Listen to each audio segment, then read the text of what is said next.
Warning. The following program contains content about sports and the sports world. This show is an assembly of college kids who enjoy sports and like yapping about said sports. Claims and views described and promoted do not reflect those of Central Michigan University, the Central Michigan University Broadcast and Cinematic Arts Program, or Moore Hall Television. If you should have any comments, questions, or concerns, reach out to the show via email, cardguyshow@gmail.com. Please subscribe to the channel. Leave a like if you feel so inclined. Perhaps leave a comment down below. And please enjoy the following program.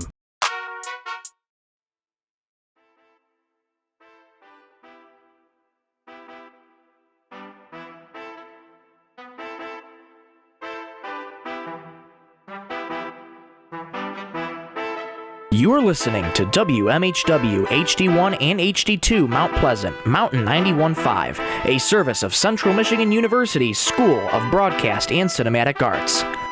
Live from the Dr. Jerry Henderson Radio Complex, it's time for Card Guys. And now, here's your host, Anthony Schulte. Good afternoon. Thank you, Michael, as always, for the intro. And welcome to Card Guys Season 2, Episode 4. Coming up today, we recap the Heartbreaker in Santa Clara, discuss the Detroit Pistons stunner at LCA, and the Red Wings' pivotal month of January. Joining me, as always, my man, Ryan Donnelly. I got a lot of problems with you people, specifically people on Twitter, and you're going to hear about them. And also, right next to me, Mr. Michael Rosenkranz. How's everybody doing today? Little depressing of a Monday it is here in the state of Michigan, but you know what? We're going to get to our thoughts later in the show. Stay tuned. Yep, and across the way, joining us as a special guest once again, Mr. Isaac Haffenden. I can't believe we blew the 24-7 lead. I still can't believe it, but we will be discussing it on the show today, so stay tuned. Yeah, we're starting off today. We sound a little down in the dumps because, we are. A rough one. We're going to start with the Heartbreak. That was last night's game between the Lions and 49ers. We're bringing back the Anthony Schulte rant of the day. This is a special one-off appearance because, of course, other than, any other time we're going to need it. This game, I want to start off. I have a couple statistics here I bookmarked on Twitter. Expected points lost for Detroit. Let's just start there, right? Because Dan Campbell's getting a lot of the hate for this game. The Lions, as you said, a 24-7 lead. Going into halftime, people are considering this the new 28-3 when the Falcons blew it to the Patriots. You could consider it that. It is the next best choke job in NFL playoffs history. Next to that, 49ers are a good team. And I think people have to recognize that they're one of the most built teams in the NFL. And the Lions tried to get a little too cute. They got a little comfortable. And when you get comfortable in this league, it bites you in the behind. And that's exactly what happened last night in California. The Lions, like I said, they got too comfortable. And this 49ers team took advantage of every single mistake, every single pivotal mistake. And fans want to say this is Dan Campbell's fault. Why are you going for it on fourth down twice? This is what I'll say to that. This is what you've been doing all year. This is what has gotten you here, is being aggressive and going for it on fourth down when it's favorable for you. It goes both ways. If Dan Campbell goes for 2 field goals there, the players are going to look at him like, what are you doing? It's fourth and short, and we've proven we can do this. Why don't you believe in us? It goes both ways. They believe in him. He believes in them. To a degree I've not seen quite often in sports. To a very admirable degree. So when fans are like, oh, you left 6 points on the board, that doesn't matter. You put those 6 points up on the board, that's not a guaranteed JMO touchdown at the end. So if you wipe off the JMO touchdown, you're still not winning the game. You're going for it because you're trying to get the momentum back. You're not going to stop playing the way that you play every single game. You're not going to change your coaching philosophy for one game because the points look a little attractive. You're not going to do that. Here, expected points lost for Detroit. The Gibbs fumble. That's minus 5.5 points. We gave up a touchdown on that drive. Pretty sure it was a touchdown. Ayuk reception off Vildor's face mask was negative 3.5 points. Should have been an interception, but Vildor let it boink off his head. Reynolds, 4th down drop, minus 3.2 points. And the incomplete pass to Amon-Ra St. Brown on 4th and 3, negative 2.6 points. Even the Lions don't convert. Look at all the points left on the board. Look at all the opportunities we just handed to the 49ers on a silver platter. The Lions, 28 for 31 this year on 4th down, 4th and 3 or shorter. I think those are pretty good odds to go for it, don't you think? Very. Try to regain momentum. Yeah. You've proven you can do this. You have proven you can go into these situations and you can make those conversions. The Lions got too comfortable. We couldn't execute. And you know what? The people blaming Dan Campbell, sure, he did not. He coached a good game. He had a couple mistakes. Everybody does. Everybody's human, right? It's all up to those plays. Gibbs' fumble was an important piece in this game. The Vildor drop was an important piece of this game. The Josh Reynolds drop was an important piece of this game. Vildor picks that off. We're in the Super Bowl right now. Of course, not guaranteed, but you take those points off the board and we're winning, right? Mm-hmm. We get an extra possession off that. Reynolds catches one of the 4th downs. Amon-Ra catches one of the 4th downs, and we might be in business here. Gibbs doesn't give away the ball at the 20. We're in business here. So I'll end off my rant by saying this. The Lions had a heck of a season. And I know it's hard as Lions fans. We had a heck of a season. Don't let a tough loss cloud the historics. This is the best season in Lions football history in the Super Bowl era. It's the best season, the most successful season. 2 home playoff wins. You won the division, and you were competitive in the NFC Championship game where everybody doubted you. Should you have won? Yes. But don't let this performance and this tough loss cloud an amazing season. And this team's going to learn from this. They're going to be hungry next year. And Dan Campbell says be 2 times harder, but that makes it that much more sweeter when you do it. Mm-hmm. All right. I just wanted to say it was a great season by the Lions. I'm really proud of them, and ultimately good game by the 49ers. They were the better team. They took advantage of our mistakes, and that's what good teams do. And go Niners, go win the bowl. But enough of that. Let's go on to the Lions. You can't blame one person for this loss. You can't blame it on Campbell. You can't blame it on Reynolds. You can't blame it on Vildor. We lost as a team. The Lions just flat out lost as a team. The Gibbs fumble, the Reynolds drop passes on 4th and 1, and that one drop pass on 3rd and long that would have been a first down by Reynolds. Goff overthrowing a touchdown to Gibbs in the end zone. I will say not kicking the field goal on 4th and 3 when you were down by 3. That one was a little questionable, but nothing you can do about it. Not going to change your philosophy for one play. I agree, but 2 players on defense with dropped interceptions right in their hands. You can't blame this on Campbell or Reynolds or Vildor. All in all, this team just didn't show up in the second half when we needed them most. But I will say one thing. Do not get me started on C.J. Gardner-Johnson's actions. Waving goodbye to the fans in San Francisco when you were up 21-7. Come on. If you're going to talk the talk, you better be able to walk the walk. I don't think C.J. Gardner-Johnson had a good game. He missed some tackles, and for the amount of trash he talks, you need to back it up in the biggest game of your career, and he flat out did not do that. I personally would not be mad if we don't end up re-signing C.J. Gardner-Johnson, but Dan Campbell got us to this point by being risky. I'm not mad about the failed 4th down attempts, because if you're going to go for it on 4th down, I mean, you got to have the execution. You can't blame the coach for going for it when you just don't execute, and we just didn't execute on those 4th downs because of the drops or whatever else. There's so many other factors just that play into the game other than the 4th downs. The 4th down is a shiny thing to go to, you know, when you don't want to blame anything else. Oh, let's go blame the 4th downs. That's easy, right? That's easy to blame.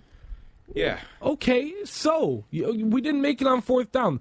No matter what the score is in any game, we're going for it, by the way. I hope y'all know that.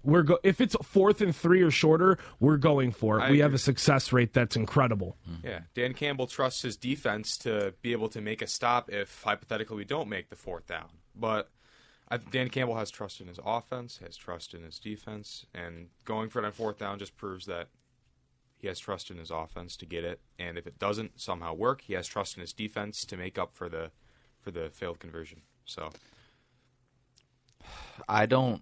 The one thing that I don't get is the Dan Campbell hate that I'm seeing all over social media. I saw so many videos where it's like Dan Campbell on blackjack when he has 18 hit. I saw that. Yeah. That to be honest, that was kind of funny. But I don't get it why every Lions fan is blaming this loss on Dan Campbell.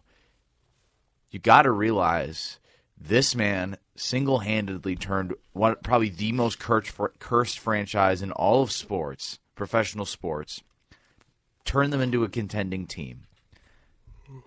And you want this guy out of the city because of one loss? You got to understand, we were 12-5. Be grateful that we were 12-5.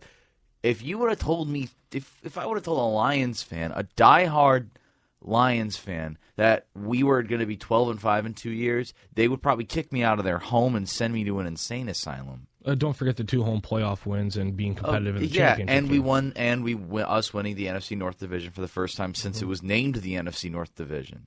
Yeah. It just drives me crazy that people don't like Dan Campbell because of being aggressive.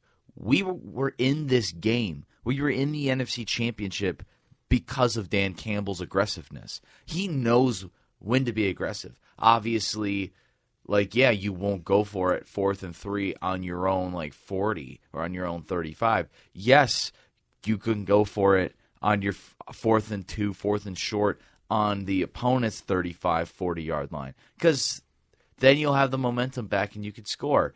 It just didn't work out in our favor. We just got very unlucky last night. Many times you saw punts. We punted the ball, 2 or 3 times when it was like, hey, we should have, why don't we go for it here? Sending out the punt unit? Okay.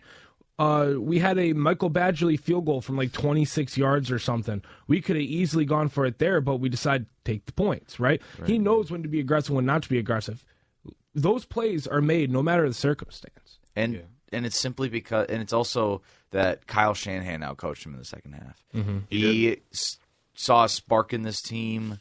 Brandon Ayuk, he saw a ladybug in the locker room. I saw a tweet about that, but we just got outcoached in the second half. And you can't blame multiple plays either. No, you can't. Say Vildor makes the interception. Who's to know what comes off of that? Mm-hmm. Say we do go for the 2 field goals. Who knows what's to come off of that? You don't know what's going to happen after a single play. So being this play lost us, Dan Campbell lost us, this play.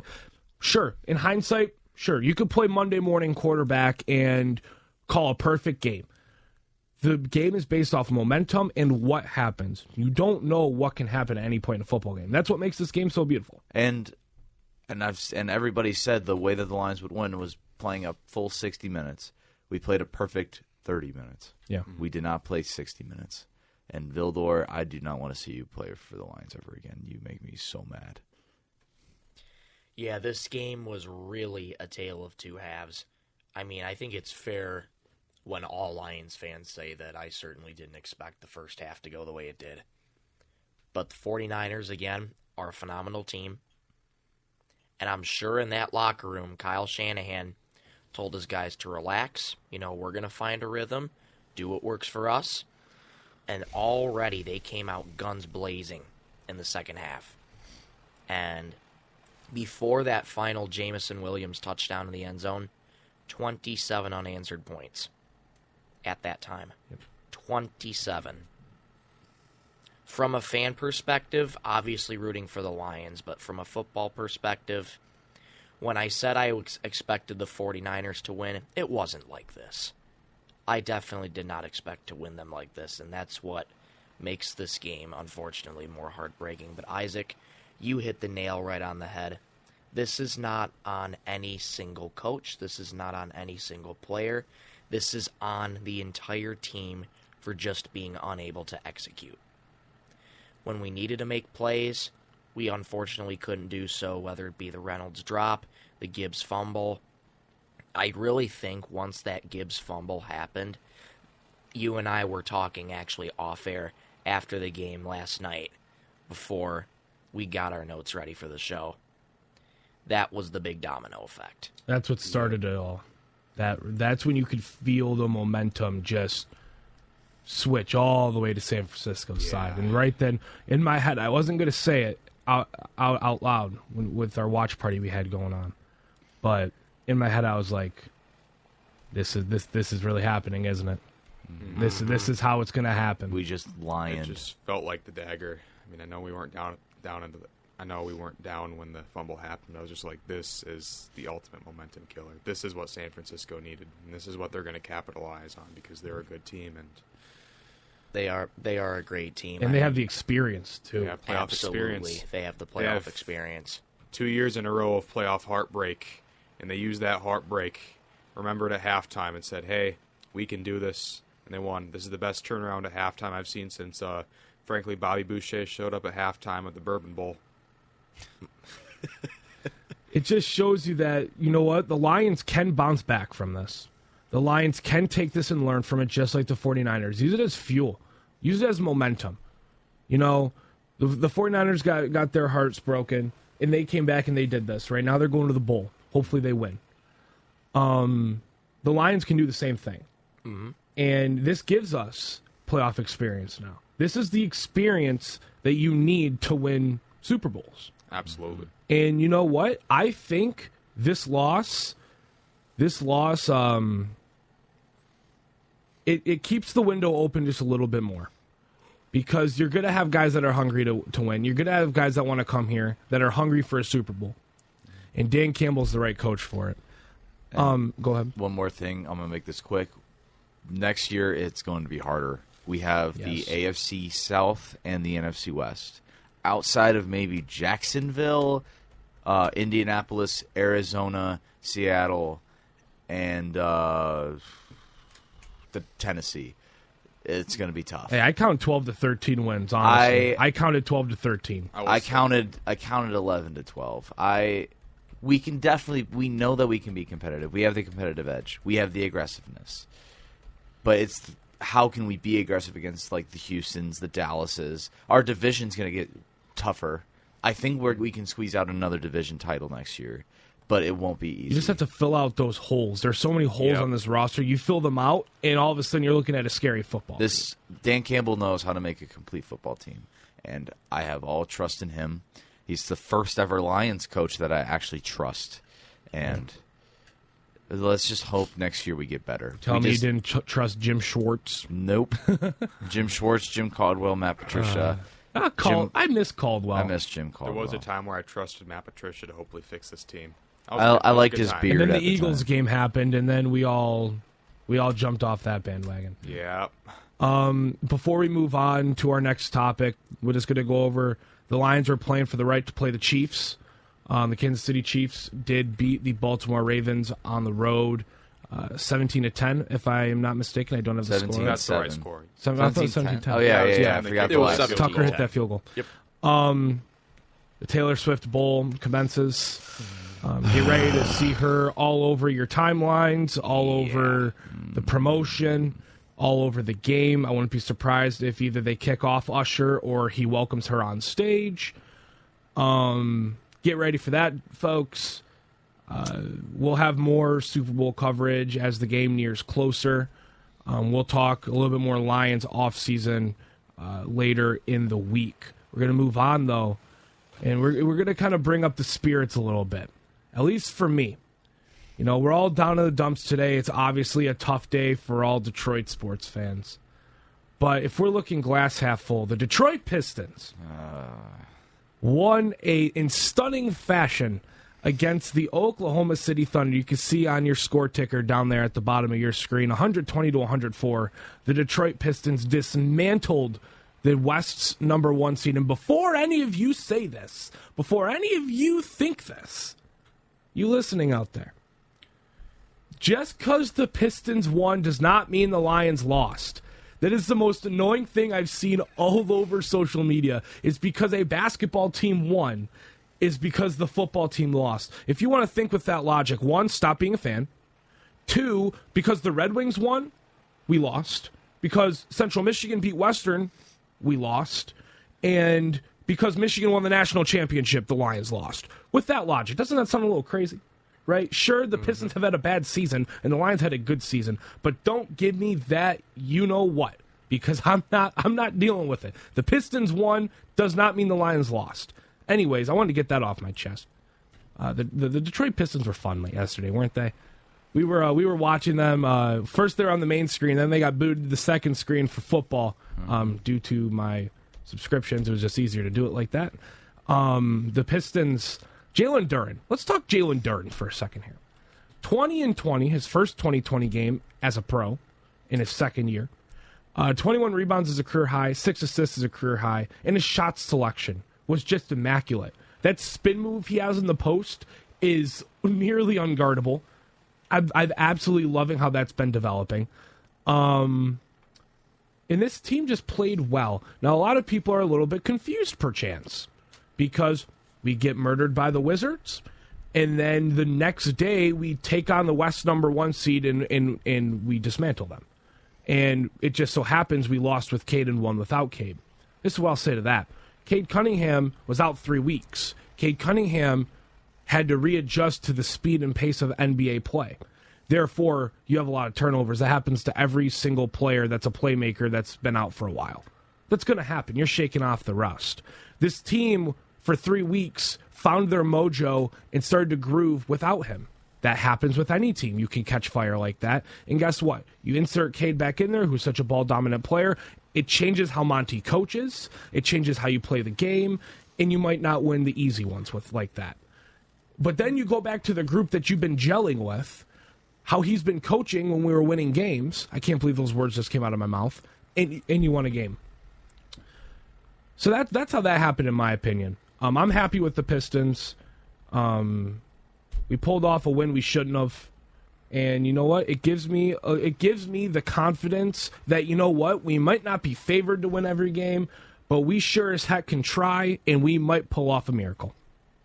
And when we win, it's just the best feeling in the world. I mean, that's what's kind of nice about being bad, quite frankly. When you win a game, it just makes it feel a lot more sweeter. You appreciate those wins. Yeah, when you're not this good, you don't take these wins for granted. Like, obviously with the Lions, now that we're good, makes me remember a time back in 2021 when we were 3-13-1, where all those wins against the Packers, the Cardinals, and that last-minute win against the Vikings, it just felt so much better. But no matter how good you are, Lions, Pistons, whatever team you root for, you can't take any win for granted. But ultimately, I'm just glad the Pistons won against the Thunder. It was a fun game to watch. I forget how much I watched, but I think like about half of it, maybe the second half. But I think you came over right at about the start of the third. That sounds about right. Maybe a little me. bit into the Yeah, third. that sounds about right to me. At least the Wings and the Pistons won. That's all I got to say. It's a win is a win is a win is a win, especially with this Pistons team. I just don't like that this Pistons team is finding their groove without Cade, because that's what prompts everybody saying, trade Cade Cunningham. Oh, my Cade Cunningham goodness. is the No, he's not. You got to seen that all what over Anthony Twitter. said. Well, one, if you think that, one, you are not a fan, and two, go back to listening to your Taylor Swift records. I said it. Go back to listening to Folklore because you think the Pistons suck because the Lions won and your favorite artist is going to the Super Bowl. I love immature Twitter takes like trade Cade Cunningham because we beat the Thunder without him. You do not understand basketball if you Like think Anthony said, he hasn't played for 3 weeks. He needs to shake off the rust, and our team got used to playing without Cade. I get it. I understand the logic, but you got to understand that that's not the reason why we've been bad. It's not because of Cade Cunningham. We haven't played without Cade Cunningham, and we got used to playing without Cade Cunningham. It's the way Monty Williams, it's the way he utilizes the team when Cade's available. When Cade's available, Monty has Cade as the number one ball handler and the be-all, end-all source of offense because he only has confidence in Cade. When Cade's not playing, he gives the ball to Ivy at the point, and he lets things come naturally. Mm-hmm. That's what needs to happen a lot more. I've seen this suggested on Twitter, and I actually agree with it. Throw Cade Cunningham at small forward. Let him be a playmaking small forward, kind of like a LeBron James. A playmaking small forward that's, not an oversized point guard, but you throw him at small forward for most plays, and you let Ivy take over the point guard spot. I do I agree. think that would even shooting guard for Cade, just not point guard. Shooting guard, small forward for Cade. Let him play both those positions off the ball, and you'll see that this team will start racking off wins. We really will. It's just when will Monty realize that might be what we need to do? Maybe Cade isn't the best with the ball in his hand. Maybe he's the best when, he's coming off a screen and he can find his spot in his mid-range, right? That mid-range game. He's playing off ball. Ivy draws a double team. Cade's wide open for three. Knocked down. Schulte, I think that would work very well. Cade's not a point guard. He's a playmaking shooting guard, playmaking small forward. We see it all across the league. He can still get his 10 assist games. Just because you're not bringing the ball up the court doesn't mean you can't be a playmaker. I think Jaden Ivey does a better job of not only running the offense, but with his speed at point guard, it's a lot more effective than at shooting guard. Mm-hmm. And didn't he play shooting guard in college, or did he play point guard? Cade was point guard in college. Oh, then never mind. But I do agree. Ivy, when he was running the point when Cade was hurt, he played great, and that opened up the offense more. And exactly, that's exactly it. He opened it up, and with Cade there at point guard, this team has no idea what to do because they got so used to Ivy being their point guard. I think they should just move it around. Have Killian be point guard, or Are you serious right now? So I'm sorry. Those words did not just come out of your mouth, Ryan. I'm joking. And that's how you can tell that we are all sleep deprived. Listen, I went to bed at 1 a.m. and I got up at 7. We were all up late. I was thinking about the Lions and just sad. Anyways, I did not mean to say Killian Hayes. I meant to say a guy like Jaden Ivey or Monte Morris. I think I don't like the Monte and Killian thing off the bench. That thing is weird. I don't like it. It's got to be Monte and Burks. It's got to be Monte and Burks. That'll open up Burks shooting, and we just got to get rid of these players. Some of these players, because we have so many players stacking on each other, especially on the bench, because you're like, oh, let's give Killian minutes. Nah, never mind, let's give Burks minutes. Nah, let's get Killian back in there for defense. If you clutter down, and it's like spring cleaning. The trade deadline is your spring cleaning. The Pistons need to do their spring cleaning and make sure we need the right pieces to at least get to 10 wins this year, which we're at the pace to do so and probably exceed. Do we want to have a little bit of fun here on the show? Let's go over Killian Hayes' last 23 ball games, shall we? All of them? This is Killian Hayes last scored double-digit points on December the 8th, 2023 at the Orlando Magic in a blowout loss where he had 16 points, though he was a negative 22 plus-minus.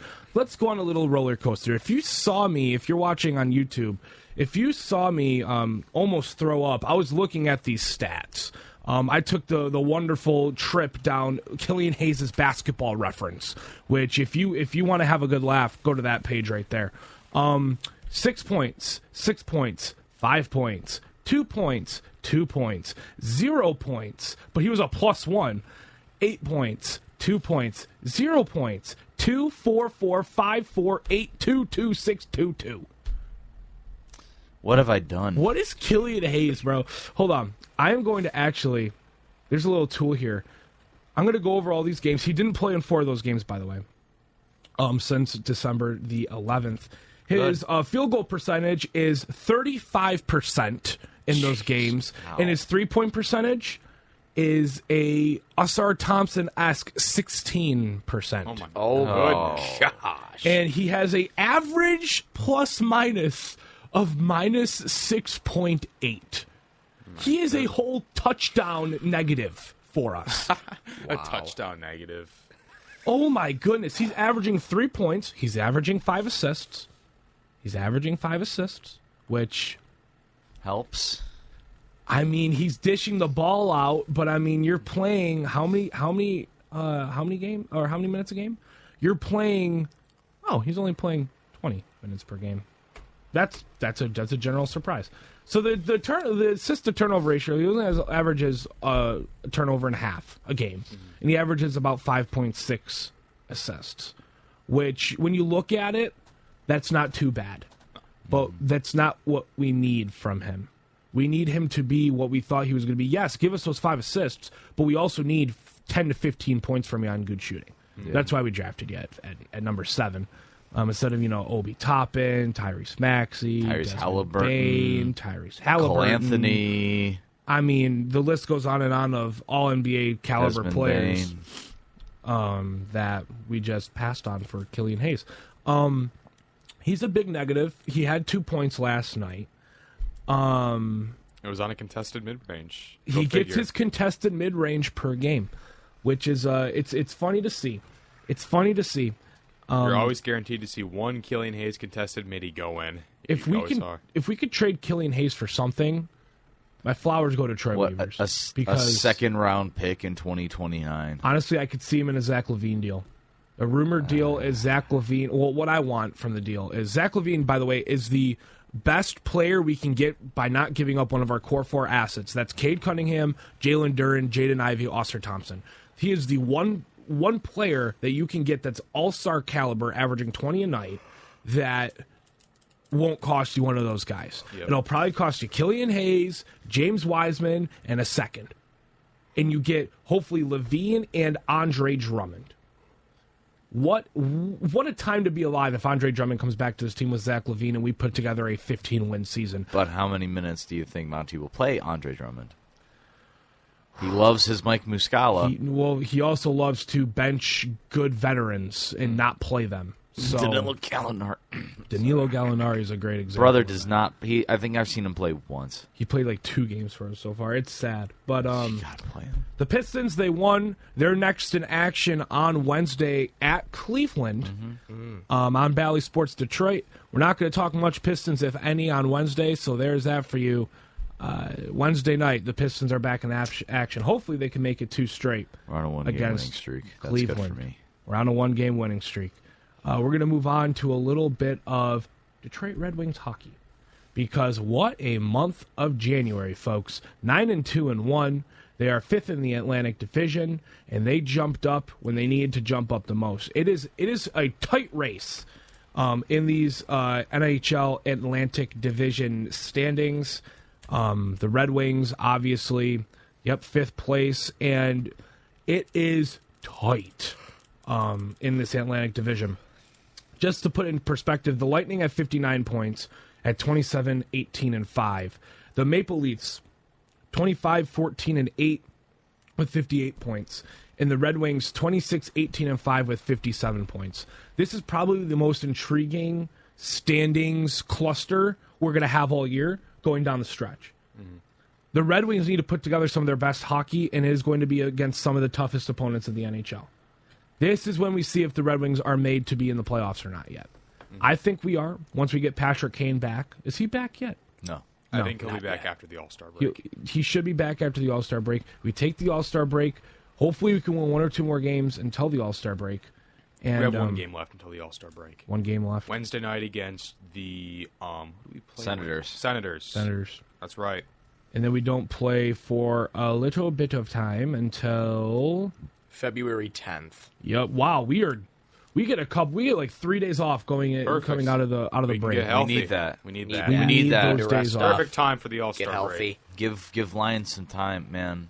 Just the Lightning play twice, however, and the Maple Leafs play once in that span. So while you do get a couple days off, you might lose some traction in the standings. However, we are still, I believe, 4 points ahead in the wild card spot. Yeah. So even if we don't make a run in the division, this wild card is looking pretty good because the Metropolitan Division, it's tough. Their top 3 is the Rangers at 63 points, the Canes at 61 points, the Flyers at 3rd with 56. The fourth spot in the Metropolitan is the Islanders at 52 points. Red Wings are 5 points ahead of them, so looks like the Leafs and the Red Wings are looking like the clear wild card teams. They are miles ahead of any other wild card contenders in the Metro, so it's looking pretty good for the Red Wings if they can keep up this pace and don't let anyone from the Metropolitan Division catch them up in points. Yeah, and I feel like if we want to compete, we gotta use one of more than just Lyon at goal.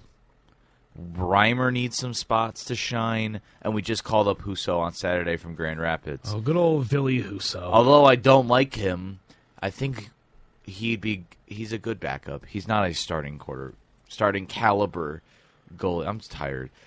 Starting caliber And now goalie. at quarterback for your Detroit Lions, Ville Husso. I think Ville Husso should get. I genuinely think Reimer should get the start against Ottawa on Wednesday because Lions played 6-7 straight games. He's looked tired. He hasn't had a night off in Yeah. He hasn't had a night off in a couple That'll weeks. give up 2 goals in itself. Besides the Stars game, he's been pretty good, but you can't really blame the Stars game on him. So No. Yeah. That He's- was a team effort. he's done his job and he's done it well, and he wouldn't be in the month of December. We were terrified of the goalie situation. We thought this goaltending is going to keep us out of the playoffs, but Lyon came back from injury, got on his horse, and he has propelled us to an amazing month of January. And he looks to be our number 1 goalie for the rest of the season. And I've been saying, beginning of the season, preseason, the Red Wings' big weakness is goaltending. We have 3 goaltenders. They're solid, but none of them are elite. And if someone can just step up as the number 1 goalie, we will be a good team. And Lyon, he's done that. And we're looking like a good team. Our offense is buzzing. But you guys, you're forgetting one key thing. Dylan Larkin, the captain, he's on an 11-game point streak. He's accumulated 15 points during this 11 games, including 9 goals and 6 assists, I believe. So he is the captain's leading this team to victory, and he's playing great. So Hot take, he should have been the all-star over DeBrincat. I agree. I said it. I think said DeBrincat's great. NHL Twitter is gonna roast you. You don't know hockey. You don't know hockey. Larkin's played much better Look than at the DeBrincat over stats, this stretch. please. 11-game point streak. Larkin's been playing great, man, hasn't he? He really has. Larkin's been showing up when he needs to for this team. The thing that worries me about after the Senators is the schedule gets even more difficult. Yep. 2 games against the Canucks, 1 against the Oilers coming up. Then you got the Flames, Kraken, Avalanche, CMU night against the Blues, which I say CMU night, but it is now an afternoon game. Puck drop at 12 noon. Oh, really? What day is Yeah. that? February 24th is a Saturday. Why did it get changed? Do you know? I honestly don't know why it got changed because I saw 7 o'clock for the longest time. Now on the Google search for the schedule and the official Red Wings schedule, it's now 12 noon. Oh, wow. So, Look at that. kind of works, but then you got Sweet. Blackhawks, Capitals, Islanders. It's just, you got so many good teams that the Red Wings are going to be playing going forward. So, after the All-Star break, they are 100% going to be battle-tested. Now, with Ville Husso coming back from Grand Rapids, yes, he did make all 25 saves against Grand Rapids. I still think he's a backup. Yeah. But I think what Derek Lalonde needs to do right now is establish a healthy rotation between James Reimer and Alex Lyon. Because Reimer's last full start, I believe, was against the Maple Leafs when the Red Wings won 4-2. I believe so. That was his last start. And then Lyon got pulled, of course, in the Stars game, and Reimer went for the rest of the third period. And look what happened there. Almost came back. Almost came Wasn't back. for an offsides, we probably would have won that game or got a point. I think we'd have gotten at least a point out of it. I honestly might not have seen the Red Wings winning in overtime, but we'd have definitely got a point out of it. Yeah, sometimes against good teams in the NHL, you just got to take your point. Now, this game against the Senators, I've talked about it before, but I am expecting you to win against the Senators. This is a team that is beatable. Yes, Ottawa's given you run for your money in the past, especially last season when the big old losing streak started at the tail end of the season, starting with that Tampa Bay game where Andrei Vasilevsky decided to go off and save, 45 on 45? I mean, the dude is a monster goaltender. But Ottawa, I expect you to win that game. Yeah. And if you can go into the All-Star break with that win, I think you're going to have good momentum, and everybody's going to rest up and get healthy, and that's what this team needs going forward. Agreed.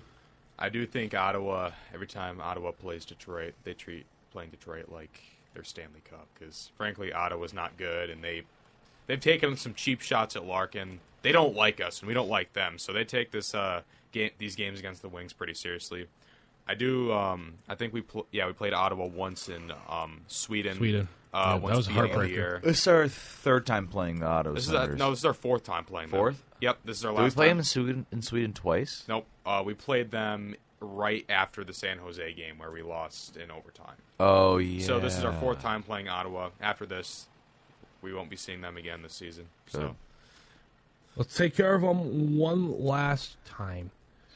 The Red Wings, it's been very impressive. The 9-2-1 January. I think it was much needed, especially going into this final stretch of the season after the All-Star break. It was much needed. You know, you had that little bit of time where you just couldn't seem to find a win. You were trying to scrap for points to stay in this thing. And then you go into January and you're like, all right, let's go, right? And I think, you know, you see the 11-game point streak. It's very, very tied into the point streak from Larkin. It's tied into this record, right? Larkin has been a big catalyst in the Red Wings play, and it's been not only impressive, but it's been important. You know, you need your captain to step up when you need it. He saw that this team was down. He saw that this team needed some spark to him. He wants to make the playoffs. He wants to make the playoffs. He wants to compete. Mm-hmm. And this point streak is kind of showing not only the heart he has, but just the sheer determination he has as well to get to that point. He's like, you know what?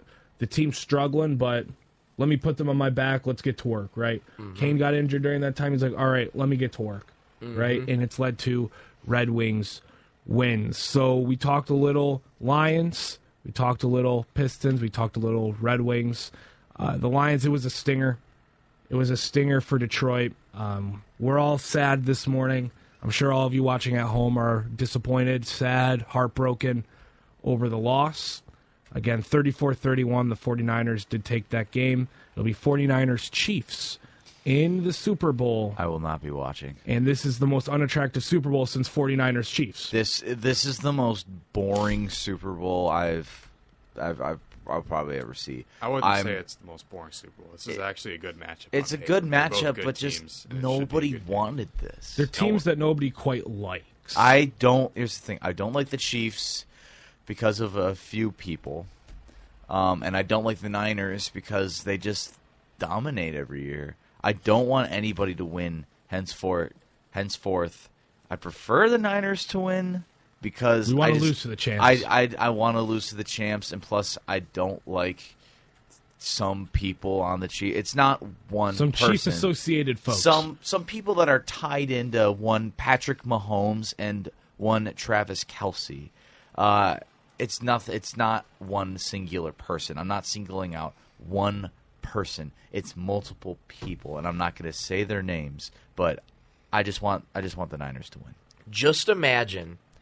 We see, as the team is walking in, they'll have a separate camera crew for Taylor Swift and Brittany Mahomes. You guys remember those 80s, that 87 jacket that Taylor was wearing and the 15 jacket that Brittany Mahomes was wearing? Mm-hmm. I could see them strutting in with those jackets as they head up to the suite, full 2 to 3 person camera crews with the handheld, the boom mic as Anthony's cringing to my left here. Just imagine. I hope the Pistons are on that night. I hope the Pistons are on that night. Give me an excuse. And just imagine when they have those jackets on, Brittany Mahomes and Taylor Swift, they make a secret handshake and they cut it to it on camera. What's the game on this year? If they do, Sorry, I am Anthony. genuine. Sorry, if they do, I am genuinely going to cringe. They're going to have a Paramount Plus exclusive Brittany Mahomes, Taylor Swift, and Jackson Mahomes stream.